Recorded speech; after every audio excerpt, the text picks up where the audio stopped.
Dzień dobry Państwu. Proszę Państwa, zapraszamy w podróż po innym trochę świecie architektonicznym, czyli architektonicznej wyobraźni pana profesora Davida Foxa z University of Tennessee, Knoxville. Przyjaciel naszego wydziału od 30 lat, bardzo chętnie nas odwiedzający. Obecnie jest visiting profesorem na naszym wydziale i stypendystą Fundacji Fulbrighta. Zapraszam. David, now it's your time.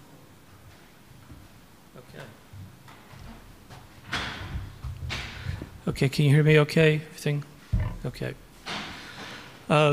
First of all, I want to thank the Polytechnic for this amazing opportunity to be here and to have this chance to work and interact with Polish students and colleagues.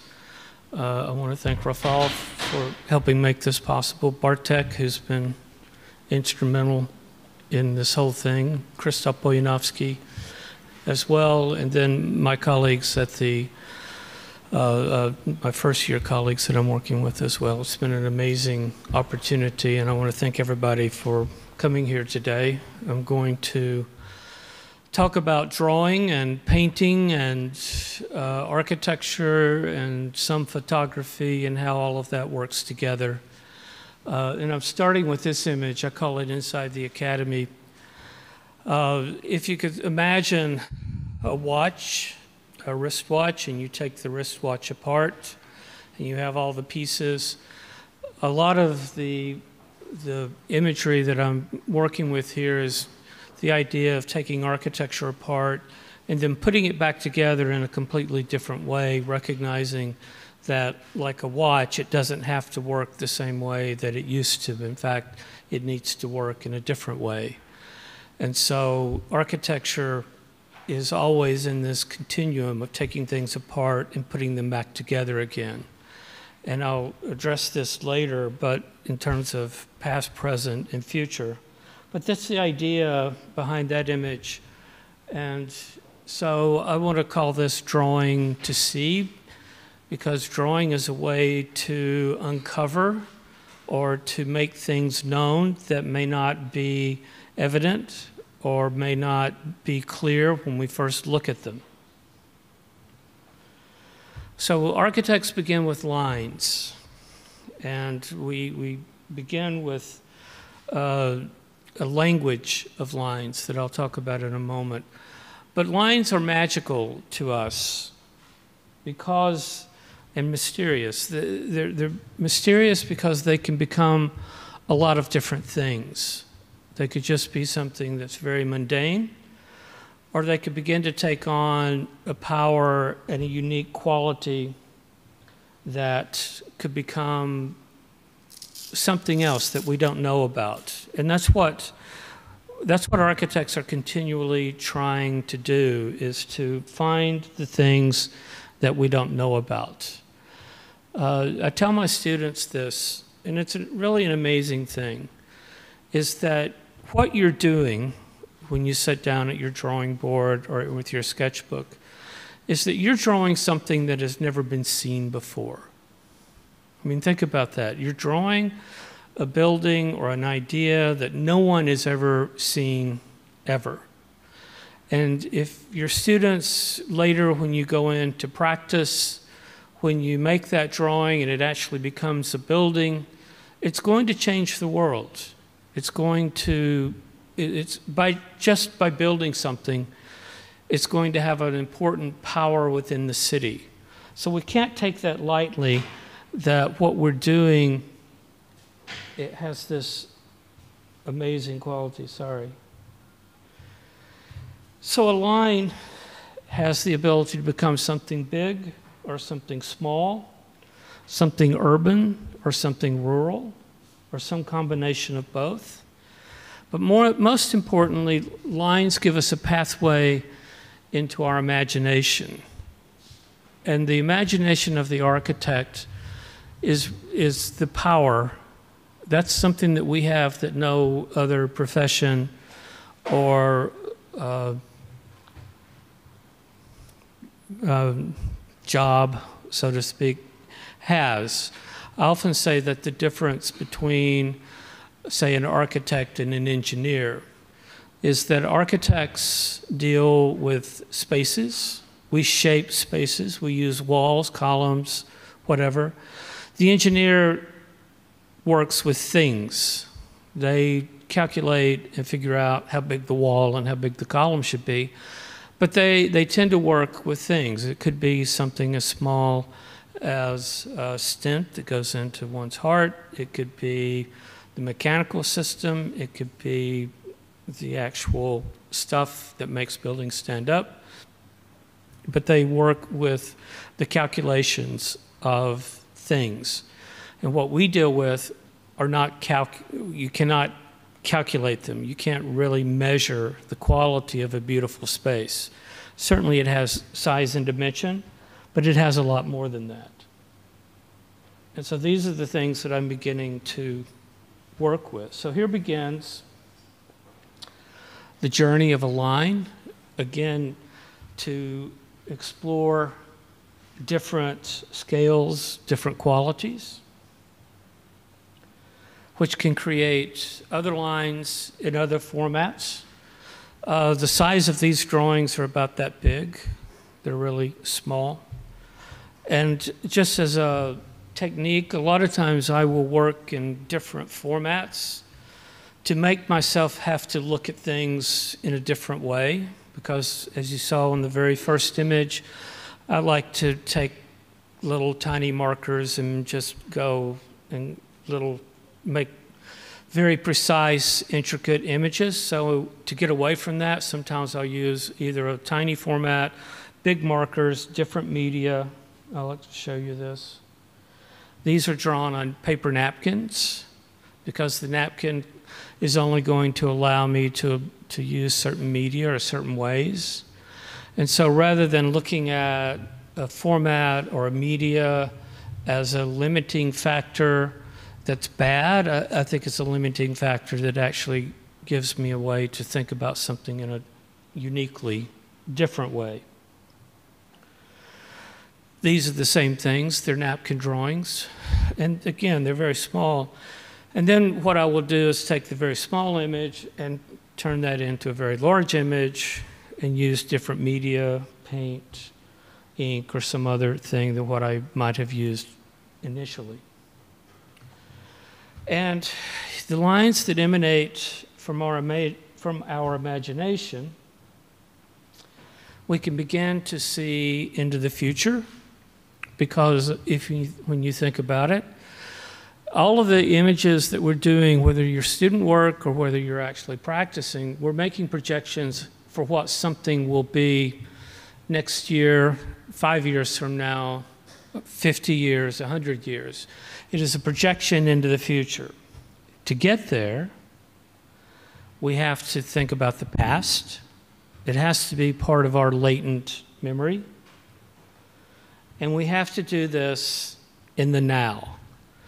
So in terms of a language, in terms of past, present, and future tense, architecture becomes all the same thing. Everything collapses in terms of time. And time becomes something that takes on a very different meaning for architects, because again, we are solving problems that, if we're doing this correctly, will speak to our ancestors well into the future, as Krakow becomes a very clear example. And so this search across time hopefully becomes a way to reveal aspects of beauty and truth.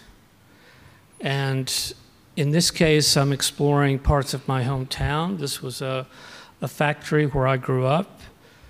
And it begins to tell me about my own identity, because the identity of the architect, I'm arguing here, is our ability to draw, our ability to make images that project into the future.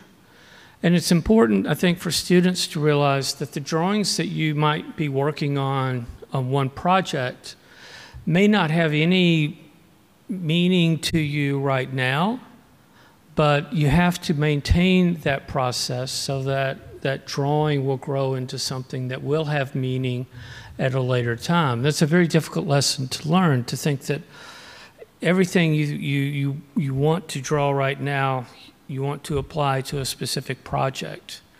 But that project is something that becomes really a part of your lifetime. So I'll show you this example in a moment. This is an example, one example. This was the Tennessee Valley Authority, which is TVA. You might have heard of that. It's a very famous organization in the United States. And my father worked at this power plant that you can see from this Google image. And he worked there for 25 or 30 years near my hometown. And so later, as I was trying to describe the power plant, I began to paint it or draw it first, or use aspects of drawing to paint this. And using the architect's language, I wanted to stress the idea that in my imagination, this is something that has no up or down. It has no left or right. When I display the painting, it's proper to rotate the image over time. Because to some degree, that's what I've learned as an architect. When you're drawing something, you're continually kind of moving it around. And it may not have an up or down at that time. It will. But in the imagination, it doesn't necessarily have to begin with that. It has no east or west. So this idea of something is in continual flux. And when I talk about the language of lines, it's something that we implicitly understand, in that obviously I don't speak Polish very well.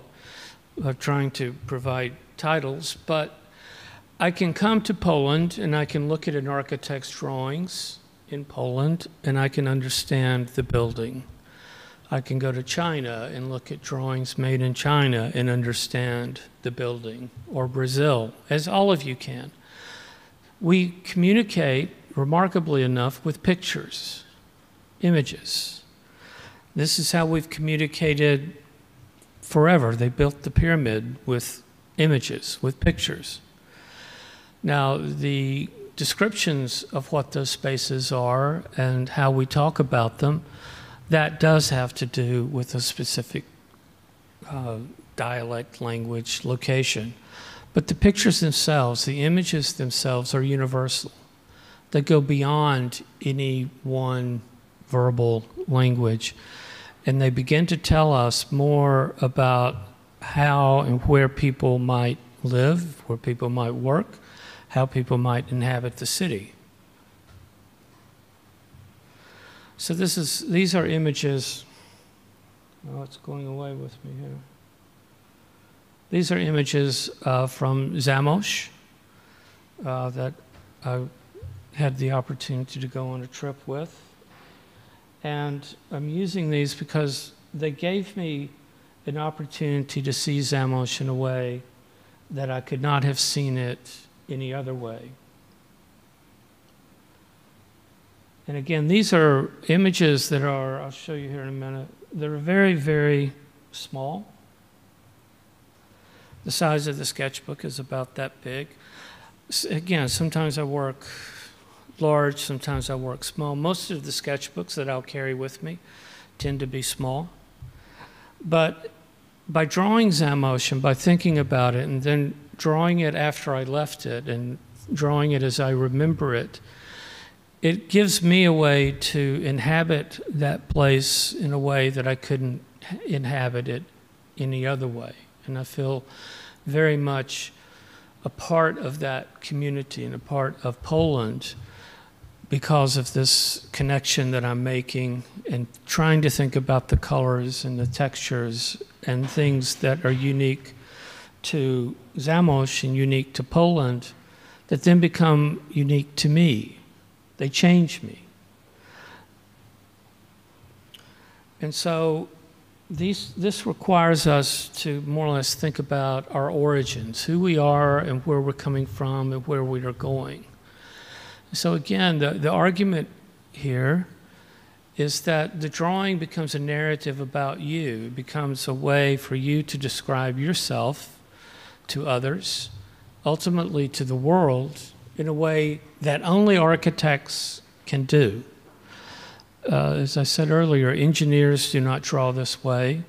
Certainly lawyers and doctors don't draw this way. And if you think about what we're doing, we are the optimist in that you don't have to go very far to see a war and to see buildings being torn down and to see very bad destruction. And that's not who we are. We are all about building. Everything that we do is an act of optimism, that the world is going to be better, that the world is going to be better because of what we do. You know, a lawyer necessarily can't make that statement. Maybe the world would be better because of their argument. Certainly doctors can, but the doctor tends to worry more about a specific problem in a specific way, and they can only hope that their world will get better for the particular people that they're dealing with. We have to go beyond that. We have to make a better world. The war will end. And when it ends, it will be rebuilt. And one of the observations that I'm noting here, that I note in the United States with a great deal of pride for both here and the United States, no offense to the gentleman, but there are a lot more women in this profession, and the world that you make will be different than the world that men have made. It will be better. It will be better because you have a perspective and a view that has been left out of architecture and design for too long. It just will happen in a different way, in a better way. And most of the architecture students that we have in the United States are women. In our classes in UT, it's like 60%. And I think that is a great and wonderful thing that, again, I welcome to see what these differences and what perspective that will lead to make better cities. This is an example of an architect that I worked for in Arkansas, and this is a gentleman who's since passed away, but he built some very famous buildings. And this is a drawing that he did in 1958. There were actually 2 or 3 others, or a series of drawings, but he thought about this particular drawing for 30 years. Until the 1980s, when he finally had a chance to build a chapel in the woods, in a forest. And these are the drawings of that particular building. And this is what ultimately came about. Now, when he first did this particular drawing, it looked quite a bit different from what we end up seeing. But it took 30 years of him thinking about what goes on in this drawing to make this as a final chapel in a final place. So again, the point is that the drawings that we do right now they will echo, they will resonate. And so within what we do, it's not only a way to discover, but it's a way to reveal or uncover aspects of our imagination. Again, the imagination is the most important tool that we have. Now, we can also draw, and most of what I'm presenting here are freehand, but I will also acknowledge the power of the computer, and I'll do that in a moment. But I think it's important to try to get the hand and the computer and this power within us to work together. This is an image not far from here in Krakow.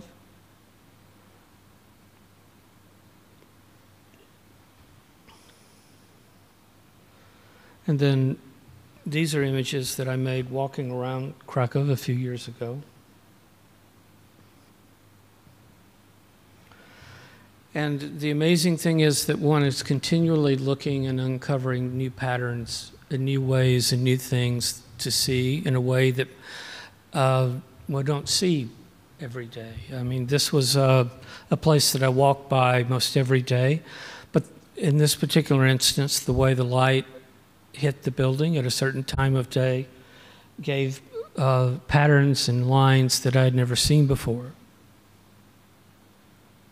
In some ways like this. So again, just the observation of looking at a particular building at a certain time of day gives us another way to look at it in another time, and then take that image and begin to make drawings from it or with it. How urban forms and shapes can combine in ways that I don't see this commonly in the United States, or looking at it from a different perspective to see something in a different way at a different time of day. This is in Poguzia, which leads me to think about dreams, or the idea of a dream, which could be good, which could be bad, but typically we want to associate dreams and the way that we dream with something good. And again, the way that lines can combine in different ways to become a vision of how we think the world should be, or beauty.